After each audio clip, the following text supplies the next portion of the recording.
Hello students, welcome to edu মন্ত্র। প্রত্যেকবারের মতন এবারেও এই ক্লাসে আমরা স্পেশালি যে বিষয়টা তোমাদের আসতে চলেছে একটি 2025-এর WBCS মেন্সে, সেটা হচ্ছে বাংলার ঐতিহ্য এবং সংস্কৃতি। এই বিষয়ের উপরে বেশ কিছু টপিক নিয়ে আলোচনা করছিলাম। আবারও আমরা এই বিষয়ের উপর একটা ক্লাস নিয়ে এসেছি।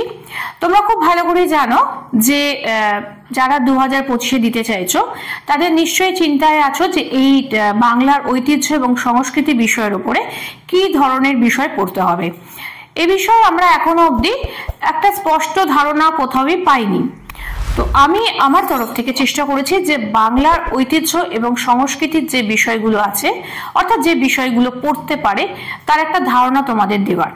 এই ভিডিওগুলো তোমরা যদি দেখতে থাকো তাহলে বাংলার ঐতিহ্য এবং সংস্কৃতির যে নিজস্ব যে সম্পদগুলো, সেই সম্পদগুলো সম্পর্কে একটা ধারণা তোমরা করতে পারবে এবং এই বিষয়ের ওপরে তোমাদের একটা সুস্পষ্ট ধারণা তৈরি হলে আমার মনে হয় যে তোমরা সকলেই এই বিষয়টাতে মোটামুটি ভাবে একটা ভালো নম্বর পেতে পারো।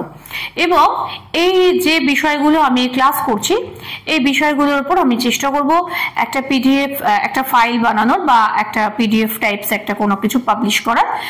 যদিও সেটা সময় সাপেক্ষ ব্যাপার এবং একদিনে হবে না, তোমরা সকলেই বুঝতে পারছো, তবুও আমি একটু চেষ্টা করব যদি এরকম কিছু করতে পারি তাহলে সেক্ষেত্রে সেই বইটি বা সেই ফাইলটি তোমাদের প্রত্যেকেরই কাজে লাগতে পারে।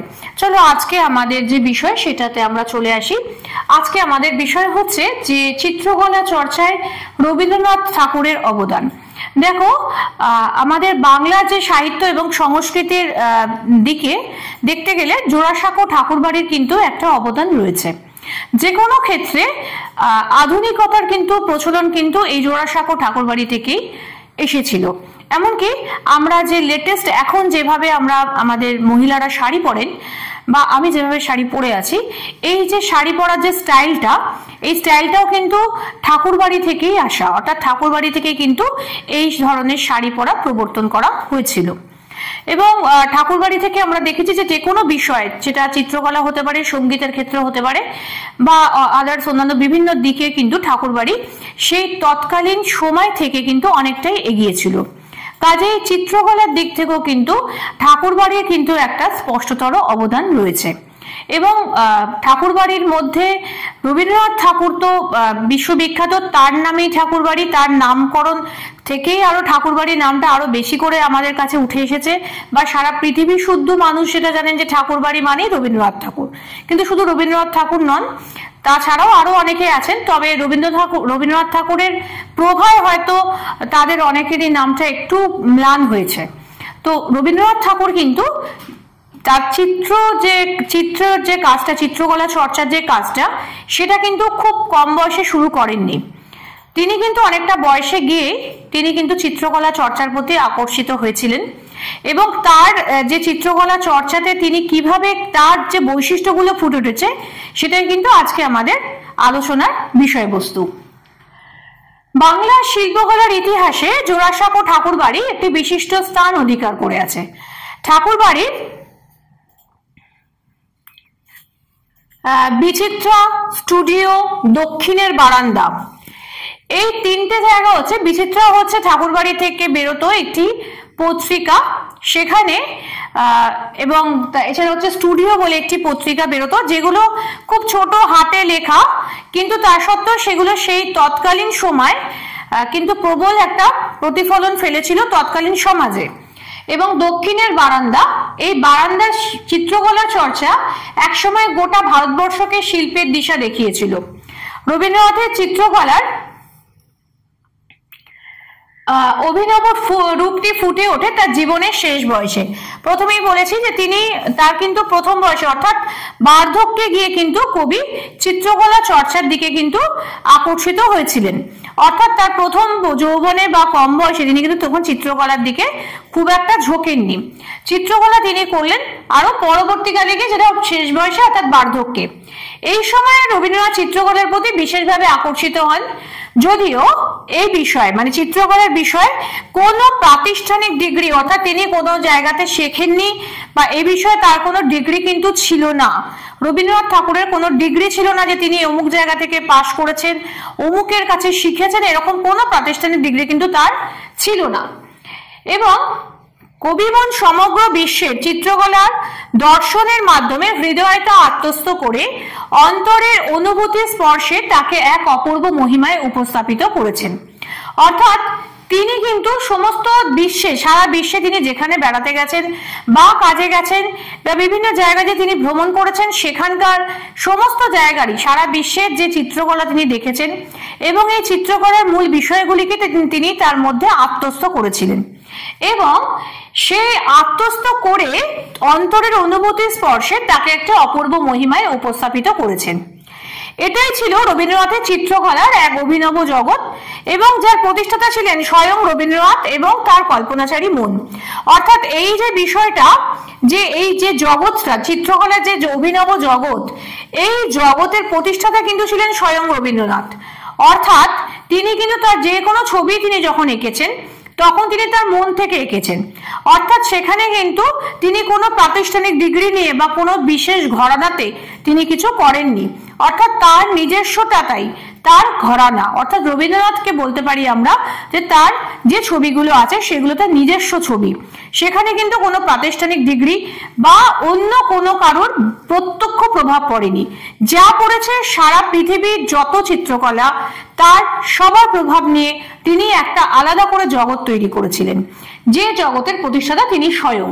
এবং বহুমুখী প্রতিভার অধিকারী রবীন্দ্রনাথ তার চিত্রকলার আঙিনায় প্রায় 2000-এর মতো চিত্র অঙ্কন করেন এবং 1933 খ্রিস্টাব্দে কবি তার 2-3 বছরের অঙ্কিত চিত্রগুলি নিয়ে আমেরিকা এবং ইউরোপ ভ্রমণে গিয়েছিলেন। এই চিত্রগুলি বিদেশের নানা স্থানে প্রদর্শিত হতে থাকে, যেমন London, Buckingham, Paris, Berlin, Moscow, Boston, new York. অর্থাৎ এই জায়গাগুলোতে তিনি কি করেছিলেন, তার 2-3 বছর 1933-এ তিনি যখন পৃথিবী ভ্রমণে বেরিয়েছিলেন তখন সেই সময় তিনি কি করলেন যে তার কিছু ছবি যেগুলো তিনি এঁকেছেন একদম নিজস্ব, নিজের মন থেকে, নিজের ভালো লাগা থেকে যেগুলো ছবিগুলো এঁকেছিলেন, সেই ছবিগুলোকে নিয়ে তিনি বেরোলেন পৃথিবী ভ্রমণে এবং তার ছবিগুলো প্রদর্শিত হতে থাকলো বিভিন্ন জায়গায়, বিদেশের বিভিন্ন জায়গায়, যেমন London, Buckingham, Paris, Berlin, Moscow, Boston এবং নিউ ইয়র্কে। পড়ার ফাঁকে একটু চলে আসি অন্য টপিকে। সেটা হচ্ছে যে সামনেই তোমাদের WBCS এর পরীক্ষা আসছে, সবাই নিশ্চয়ই খুব ভালো করে পড়াশোনা করছো। তো এই ক্ষেত্রে আমরা WBCS মেন্স এর জন্য তোমাদের যে মেন পেপার আছে, সেই মেন্স যে পেপারগুলো আছে, সেই মেন্স পেপারগুলোর জন্য আমরা ইংলিশের জন্য আমরা আমাদের স্যার এখানে রয়েছেন, যিনি live online class writing practice করাবেন এবং তার জন্য তোমাদের এককালীন টাকা দিতে হবে না। যেটা করতে হবে সেটা হচ্ছে মান্থলি ফিজের জন্য। এছাড়া আমাদের বেঙ্গলির অপশনাল ক্লাস শুরু হতে চলেছে। যারা বাংলা নিয়ে অপশনাল নিয়ে খুব চিন্তিত, ভাবছো কি করবে, তাদের জন্য কিন্তু আমার নতুন ক্লাস শুরু হয়েছে এডুমন্ত্রে, যেখানে অনলাইন অফলাইন দুটোই কিন্তু অ্যাভেলেবেল। যাদের মনে হচ্ছে যে এই ক্ষেত্রে এবছর তড়ি পার করব, অর্থাৎ WBCS এ সাকসেসফুল হতেই হবে, তারা অবশ্যই আমাদের স্ক্রিনে নেওয়া নাম্বারে যোগাযোগ করো। এখানে আমাদের এক্সিকিউটিভসরা রয়েছেন, তারা এ ব্যাপারে তোমাদের ডিটেলসে আলোচনা করে তোমাদের সাকসেস হবার পথে একটু এগিয়ে দেবেন। চলো এবার আমরা ফিরবো আমাদের পড়াতে। পড়ছিলাম রবীন্দ্রনাথ ঠাকুরের চিত্রকলা। তো আমরা বলেছিলাম যে 1933-এ রবীন্দ্রনাথ যখন ভ্রমণে যান তখন সেই সময় তার 2-3 বছরের ছবিগুলিকে নিয়ে তিনি কি করলেন, যে পৃথিবী ভ্রমণে বেরোলেন। যেগুলো সারা পৃথিবীতে লন্ডন, বাকিংহাম, মস্কো, বার্লিন প্রমুখ জায়গাতে তার ছবিগুলো প্রদর্শিত হতে থাকে। তরুণ বয়সে দাদা জ্যোতিরিন্দ্রনাথ ঠাকুরের সাহচর্যে এবং স্বকীয় প্রচেষ্টায় ড্রয়িং শেখেন। অর্থাৎ তিনি কিন্তু ছোটবেলায় নিজের প্রচেষ্টা, এই স্বকীয় প্রচেষ্টা মানে নিজের প্রচেষ্টায় ড্রয়িং শিখেছিলেন। ড্রয়িং মিন্স হচ্ছে এক্ষেত্রে তার কিছু ছবি আঁকা প্র্যাকটিস করা, যে সেখানে নিজের ইচ্ছাতে কিছুটা ছবি আঁকা প্র্যাকটিস করেছিলেন। এবং তার তরুণ বয়সের আঁকা কিছু স্কেচের আমরা সন্ধান পাই মালতী যে তার ইয়ে আছে, গ্রন্থ আছে, তার পাণ্ডুলিপিতে 1878, এছাড়া পকেট বুক 1889 এবং হেয়ালি চিত্রে। কিন্তু বেসিক্যালি তার বেশিরভাগ লেখা আঁকাগুলো তিনি করলেন 1924 থেকে 1940 খ্রিস্টাব্দ পর্যন্ত চিত্র রচনায় তিনি গভীরভাবে মনোনিবেশ করেন এবং প্রায় 2500 রেখাচিত্র এবং ছবি এঁকে ভারতীয় চিত্রকলার এক নতুন যুগের প্রবর্তন করলেন তিনি। এবং তার যে প্রথম জীবনের যে রৈখিক যে অঙ্কন রীতি, সেটা কিন্তু ক্রমে এবারে কালার আসতে থাকলো, বর্ণলিপ্ত কথাটার মানে হলো যে এবার এখানে কালার আসতে থাকে। আচ্ছা, এবার এখানে অনেকের হয়তো মনে হতে পারে, প্রশ্ন আসতে পারে যে স্কেচ আর এই বর্ণলিপ্ত এই ব্যাপারটা কি হলো। তো স্কেচ বলতে আমরা এখানে বুঝবো যে বেশ কিছু আঁচড়ের টানে যে ছবিগুলো আঁকা হয় সেগুলোকে আমরা স্কেচ বলতে পারি। অর্থাৎ এখানে পেন অথবা পেন্সিলের কিছু আঁচড় দিয়ে কিছু মানে রেখাচিত্রের মাধ্যমে যে ছবিগুলো আঁকা হয় সেগুলোকে আমরা স্কেচ বলি। এবং এর পরবর্তী ক্ষেত্রে কি হলো দেখো, 1924 থেকে নিয়ে আর 1940 রবীন্দ্রনাথ ঠাকুরের মৃত্যু সাল হলো 1941। অর্থাৎ বুঝতেই পারছো তার মৃত্যুর 1 বছর আগে পর্যন্ত, মানে একদম শেষের দিকে বার্ধক্যে যখন তিনি উপনীত হয়েছেন, ঠিক সেই সময়তে তিনি তখন কি করছেন যে তার যে ছবিগুলো সেই ছবিগুলো এবারে কালার আসছে, আর কি আছে, চিত্রধর্মী হয়ে ওঠে। এবং শুধু তাই নয়, কালো পেন্সিল, প্যাস্টেল বা রঙিন খড়িমাটি, জল রং দিয়ে নানান ধরনের ফুল, লতা পাতা, গাছের রস থেকে তৈরি রংকে তিনি ছবি আঁকার উপকরণ হিসেবে ব্যবহার করতে শুরু করেন। ঠিক আছে, মানে অর্থাৎ তার যে ছবি আঁকার বিষয়গুলো ছিল সেগুলো হচ্ছে কি তিনি বিভিন্ন জিনিস এঁকেছেন, যেমন কালো পেন্সিল দিয়ে এঁকেছেন, প্যাস্টেল ইউজ করেছেন, রঙিন খড়িমাটি ইউজ করেছেন, জল রং ইউজ করেছেন, নানান ধরনের ফুলের যে বেটে বা ফুলের যে এক্সট্রাক্ট যে কালার গুলো আসে সেগুলো ব্যবহার করেছেন, লতা পাতা ব্যবহার করেছেন, গাছের রস ব্যবহার করেছেন, এগুলো থেকে ছবি আঁকার উপকরণ হিসেবে ব্যবহার করেছেন। এছাড়া সংবাদপত্র বা ব্লটিং পেপারকেও প্রয়োজনে তার চিত্র রচনার উপকরণ হিসেবে তিনি ব্যবহার করেছেন। অর্থাৎ যে কোনো ব্লটিং পেপারের ওপরও তিনি কালি দিয়ে বা এই জাতীয় জিনিস দিয়ে ছবি এঁকেছেন। ব্লটিং পেপার কি করে, রংটাকে শুষে নেয়, ন্যাচারালি এটা একটা আলাদা রকমের, ছবিটার একটা আলাদা রকমের মানে ভাবনা আসে আর কি। সেরকম জিনিসটাও তিনি কিন্তু চিত্র রচনার উপকরণ হিসেবে ব্যবহার করতেন। শুধু তাই নয়, আরো আছে অয়েল পেন্টিং এর ক্ষেত্রে তিনি নারকোল, সর্ষে বা তিলের তেলকে ছবিতে ব্যবহার করে তার গুণাগুণ পর্যবেক্ষণ করতেন। যাদের ছবি আঁকা সম্পর্কে আইডিয়া আছে তারা নিশ্চয়ই জানো যে ছবি আঁকার জন্য সাধারণত টারপিন তেল বা এই ধরনের তেলগুলো ব্যবহার করা হয়, কিন্তু রবীন্দ্রনাথ টারপিন, কেরোসিন এবং তার সঙ্গে আরো এখন কিছু বর্তমানে লিনসিড অয়েল, এরকম ধরনের অয়েলগুলোকে ইউজ করা হয়। কিন্তু রবীন্দ্রনাথকে দেখো তিনি শুধু তাই নয়, নারকেল তেলের যে একটা আলাদা রকমের মানে একটা আলাদা রকমের হয়তো সেন্স তৈরি হয় বা আলাদা রকমের একটা কিছু একটা ইয়ে তৈরি হয়, সেটা তিনি পরীক্ষা করে দেখতেন যে নারকেল তেলের যে টেক্সচারটা সেটা কেমন আসছে, সর্ষের তেল দিয়ে যদি কাজটা করা যায় তাহলে তার টেক্সচারটা কি হয় আসে, এবং তিলের তেল দিয়ে যদি তৈরি করা যায়, কোনো ছবি আঁকা যায়, তার টেক্সচারটা কিরকম আসতে পারে। এই তিনটে দিয়ে তিনি কিন্তু প্র্যাকটিস করতেন এবং পাণ্ডুলিপির সংশোধন জনিত কুষ্ঠিটাকে তিনি ছবির রূপ দিয়ে সৌন্দর্য মণ্ডিত করতেন। তো এটা আমরা মোটামুটি রবীন্দ্রনাথের যে কোনো বইয়ের মধ্যে অনেক সময় অনেক বইতে এখন থাকে, যেখানে তার পাণ্ডুলিপিতে হয়তো তিনি কাটাকুটি করেছেন। তো যেখানে কাটাকুটি করার সময় তখন তার মনে হয়েছে যে এই জায়গাটা কাটাকুটি হয়েছে, তো তখন তিনি কি করতেন, এই কাটাকুটির জায়গাটাতে ওইখানে খুব সুন্দর করে পেন দিয়েই ওটাকে কেটে একটা ছবি আকার দিতেন, অর্থাৎ লেখার মাঝে মাঝে ছবি। এটা তার মনে হতো যে তিনি সৌন্দর্য মণ্ডিত করতেন। এবং কলম দিয়ে তিনি অতি দ্রুত ছবি আঁকতেন। 1931 থেকে তেল এবং জল রঙের সঙ্গে সঙ্গে প্যাস্টেল, রঙিন চক, ড্রাই পেন্টের কাজ আরম্ভ করেন। নানান মৌলিক চিন্তা এবং পদ্ধতিতে তিনি বিচিত্র কৌশলে কখনো মানুষ, পশু, পাখি, ফুল, কীটপতঙ্গের ঝাঁক, আবার কখনো বা পাখির ঠোঁট, নখ বা চলার ভঙ্গিকে তার ছবিতে ফুটিয়ে তুলেছেন।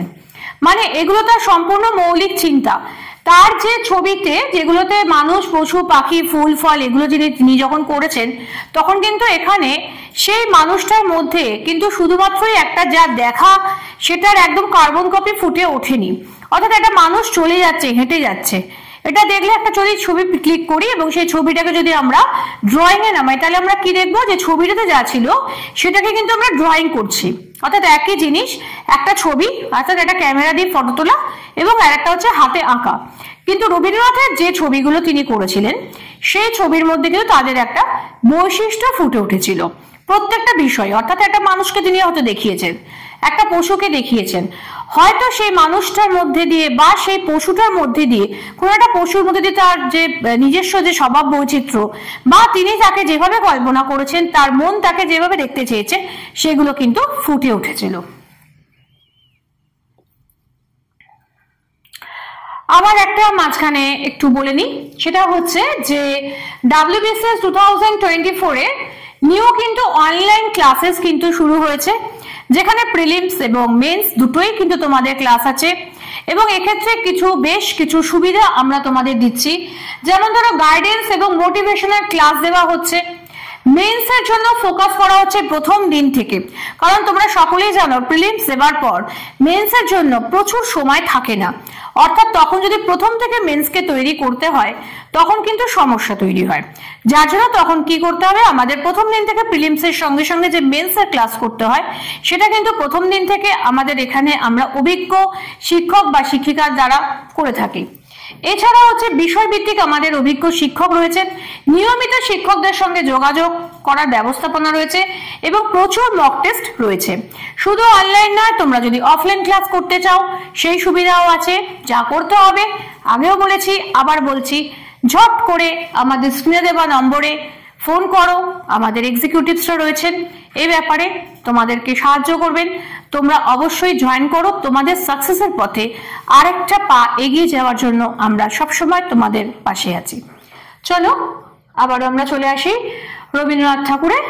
তো বলছিলাম রবীন্দ্রনাথ ঠাকুরের বৈশিষ্ট্যগুলো, তার চিত্রশিল্পের বৈশিষ্ট্যগুলো। তো সেই ক্ষেত্রে আমরা দেখবো যে রবীন্দ্রনাথের অঙ্কিত যে চিত্রগুলোর চারটে আমরা পার্ট করতে পারি, অর্থাৎ প্রধান চারটে ভাগে তার আঁকাগুলোকে ভাগ করতে পারি। প্রথমে এটা হচ্ছে নিসর্গ দৃশ্য বা প্রাকৃতিক দৃশ্য, দ্বিতীয় হচ্ছে জীবজন্তু বা পশু পাখি, তৃতীয় হচ্ছে মুখাবয়ব এবং চতুর্থ হচ্ছে দিগম্বর মূর্তি। রবীন্দ্রনাথের এই চারটে ডিভিশনে আমরা রবীন্দ্রনাথের যে 2500 মতন যে চিত্র আছে সেই চিত্রগুলোকে ভাগ করতে পারি। এরপরে আমরা আরেকটা বৈশিষ্ট্যতে আসবো, সেটা হচ্ছে রবীন্দ্রনাথের যে অঙ্কিত যে চিত্রের রঙের ব্যবহারে এক বিশেষ বৈশিষ্ট্য লক্ষ্য করা যায়।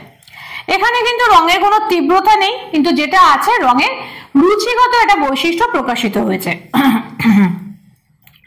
রং কিন্তু রবীন্দ্রনাথের চিত্রে প্রাণ হয়ে উঠতে পারেনি, কিন্তু মানে অর্থাৎ যে রংটা প্রচন্ড পরিমাণে রং ব্যবহার করা হয়েছে বা রংটাকে রবীন্দ্রনাথ কিন্তু কোনোদিনই খুব একটা ইম্পর্টেন্স দেননি।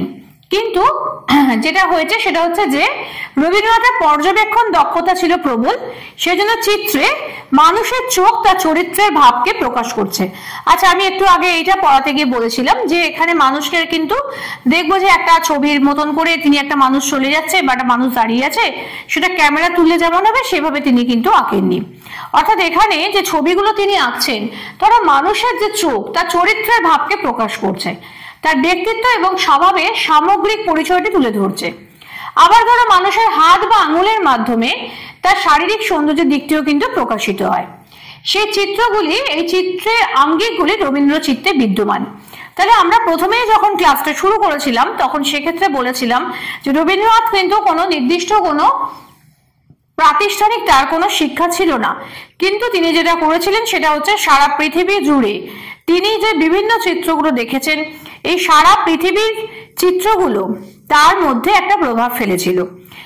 এই প্রভাবগুলোর ফলশ্রুতি হলো তার চিত্রগুলো, এবং যেখানে সারা পৃথিবীর বিভিন্ন চিত্রের প্রভাবের সঙ্গে সঙ্গে তার নিজস্ব কল্পনাচারী মন একটা আঙ্গিক তৈরি করেছিল বা বলতে পারো একটা ঘরানা তৈরি করেছিল, যেটা রবীন্দ্রনাথের একদমই নিজস্ব।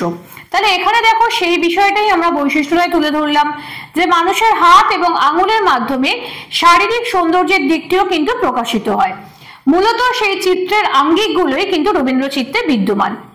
জল রঙের দ্বারা অঙ্কিত তার চিত্রগুলি তাই নির্ভেজাল কিন্তু মৌলিক চিত্র। এবং শুধু তাই নয়, যেহেতু আমরা দেখেছি যে 1940 পর্যন্ত তিনি লেখা এঁকেছেন, অর্থাৎ 1924 থেকে 1940 এই সময়টার মধ্যে তিনি প্রচুর চিত্র অঙ্কন করেছেন। এবং যেহেতু এই সময়টাতে রবীন্দ্রনাথ তখন বার্ধক্যের দিকে উপনীত হয়েছেন এবং সেই সময় তার ভাবনা চিন্তার সঙ্গে, তার জীবন দর্শনের সঙ্গে তার শিল্প ভাবনা কিন্তু মিলিত হয়েছে এবং তিনি শেষ বয়সে চিত্র অঙ্কনের মাধ্যমে আনন্দ অনুভব করেছেন এবং চিত্রকে তিনি শেষ বয়সে প্রিয়া বলে উল্লেখ করেছেন। এখানে একটু আমার কথাটা ভুল হয়েছে, এটা হচ্ছে প্রিয়া হবে, হ্যাঁ, প্রিয়া বলে উল্লেখ করেছেন। ফলত চিত্রাঙ্কনের অধ্যায়টি তার ক্রমে নেশায় পরিণত হয়েছিল। রবীন্দ্রনাথের অঙ্কিত চিত্রকলার অন্তরালে যে সত্যটি প্রকাশিত হয়েছিল সেটা হচ্ছে, যা আমাদের চোখের সামনে দৃশ্যমান তা কিন্তু সুন্দর নয়, যেটা জীবনের সঙ্গে সামগ্রিকভাবে ওতপ্রোতভাবে সংশ্লিষ্ট ও নবরূপে দৃশ্যায়িত তাই হচ্ছে প্রকৃতপক্ষে সুন্দর। অর্থাৎ আমরা যেটা চোখের সামনে দেখছি আমাদের খুব ভালো লাগছে সেটা কিন্তু প্রকৃতপক্ষে সুন্দর নয়। অর্থাৎ বলতে গেলে বলা যায় যে গোলাপের যে সৌন্দর্য সেটা আমাদের দেখার সৌন্দর্যের মধ্যে রয়েছে। অর্থাৎ গোলাপ ফুটে আছে, আমার ভালো লাগছে বলে গোলাপটা সুন্দর, গোলাপটা সুন্দর বলে আমার সুন্দর লাগছে তা কিন্তু নয়। এটা রবীন্দ্রনাথের শিল্প ভাবনার রূপ ছিল। দেখো তিনি কি বলেছেন, তিনি বলেছেন যে যেটা আমরা,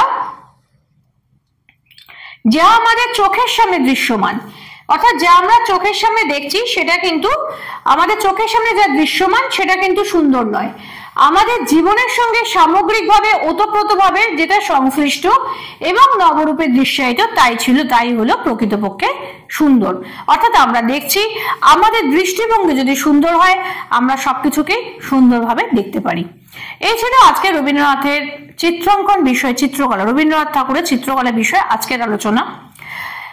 আমার ভিডিও ভালো লাগলে তো লাইক করোই, অবশ্যই লাইক করবে এবং তার সঙ্গে যে কোনো প্রশ্ন থাকলে কমেন্ট করতে ভুলো না, বন্ধুদের সঙ্গে শেয়ার করো এবং এই বিষয়ে আরো কিছু জানতে গেলে আমার আগের ভিডিওগুলো স্ক্রল করো এবং যে কোনো নতুন ভিডিও আসার আগে সেটা জানতে হলে এডুমন্ত্র চ্যানেলটিকে সাবস্ক্রাইব করে তার পাশে বেল আইকনটি প্রেস করে রাখো, যাতে নতুন কোনো ভিডিও এলে অবশ্যই সেটা তোমাদের কাছে সবার আগে আসে।